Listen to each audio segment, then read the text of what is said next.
Hey, what's going on, everyone? You might have noticed I'm slightly obsessed with road trains right now.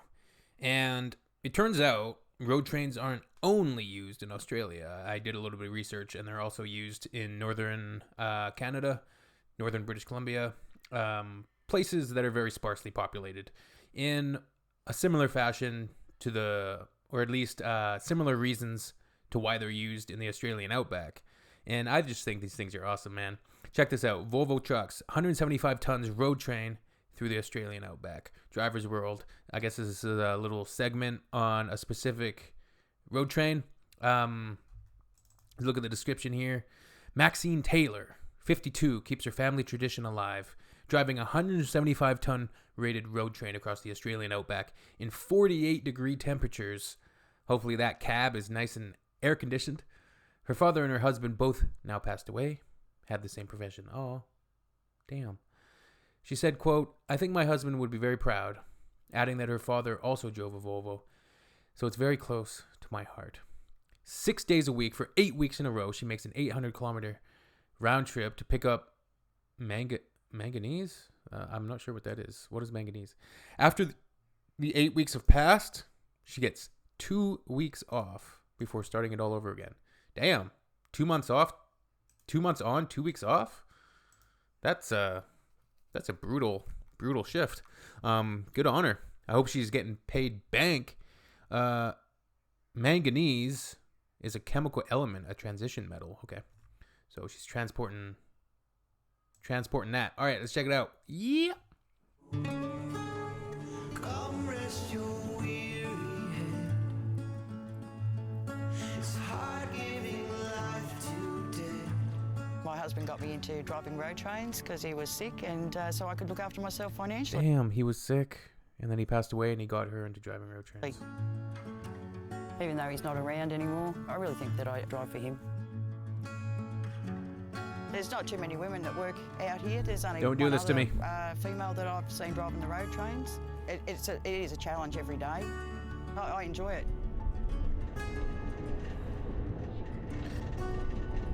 Driver's World, Pilbara region, Australia. Yeah, I've been around trucks all my life, and finally got licensed to drive one, and I love it. Nice.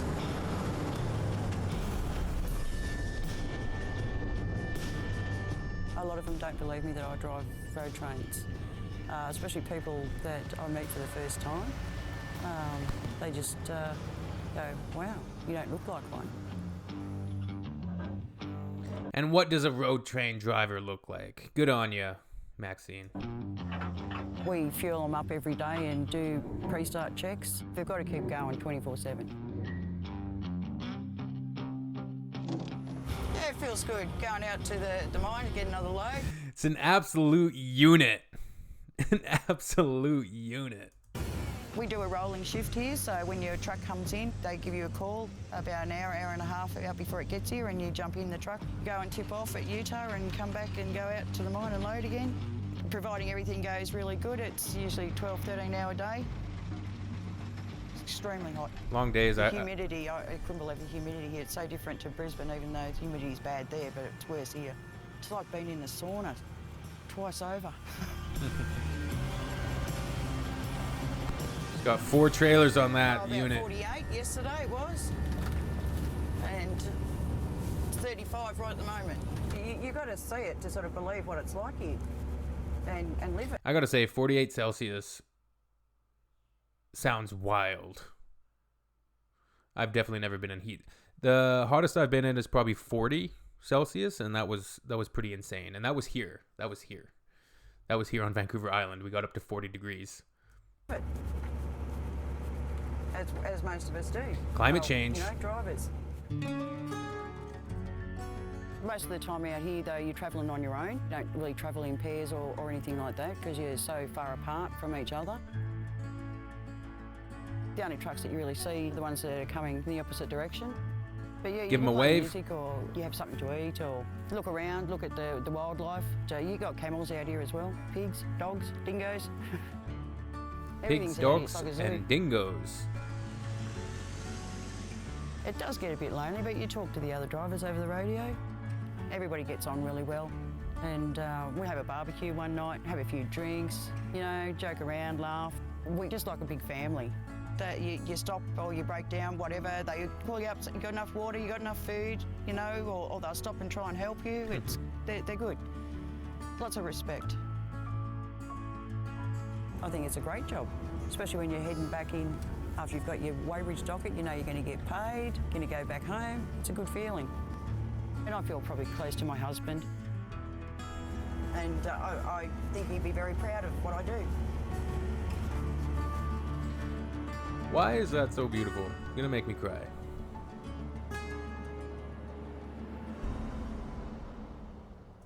Feels close to her husband. You're gonna make me cry. Almost. Damn, that was beautiful. Yeah, very commendable profession, and that's a hard job, man. That's a hard job. You gotta be committed. You gotta be resilient, and I'm sure you gotta be very independent. You gotta think on your feet if you have any issues on the road, and you gotta be focused for long periods of time. So, big ups to, it was Maxine, right? Maxine Taylor. I like that lady. She's a awesome lady, and I love road trains as well. They mentioned dingoes in there. I still like dingoes. A dingo is just like a wild type of dog, right? Dingo is a medium-sized canine that possesses a dingo, following independent taxa, is an ancient lineage of dogs found in Australia. Its taxonomic classification is debated, as indicated by the variety of scientific names presently applied in different publications. It is variously considered a form of domestic dog, not warranting recognition as a subspecies of dog or wolf. Huh, interesting. And I'll admit, like, I've callously, when I was younger, let's just say in the past, made that stupid joke. It's not even a joke. It's just stupid. Which was entirely from watching Seinfeld, which is where I knew it from, and I never really understood the context of what it meant. I never understood the context of the story and how horrible the story is, and that it's not really, especially if you were an Australian or somebody familiar with the story. It's not something that should be joked about. And that's one thing with ignorance is, we're all ignorant of different things. We're all ignorant of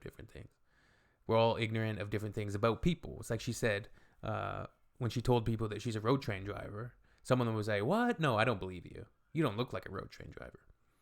So people showing their ignorance there, right?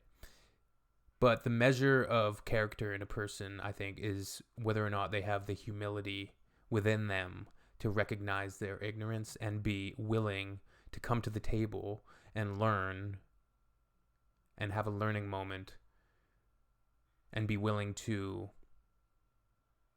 fix that ignorance instead of celebrating it. There's an arrogance that can come into play sometimes with arrogant people, or people that just think they know everything, or people that refuse to admit that they could possibly be wrong in any situation. It takes a bigger person to have the humility involved to realize they were in the wrong, learn something, and move on. And it also takes humility for somebody to call out an incorrect statement and give the person the initial benefit of the doubt that, hey, they said something ignorant, they weren't aware, let's have a learning moment here, let's teach them something about this. And I want all of you guys, any viewers here, to treat me the same way. That's the way I try to operate. Give people the benefit of the doubt on the first instance. And if,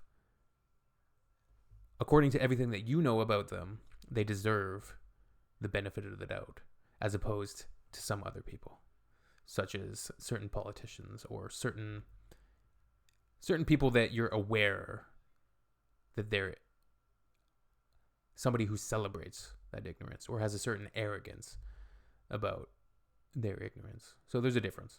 All right, I'll let you all go, and we'll see you on the next one.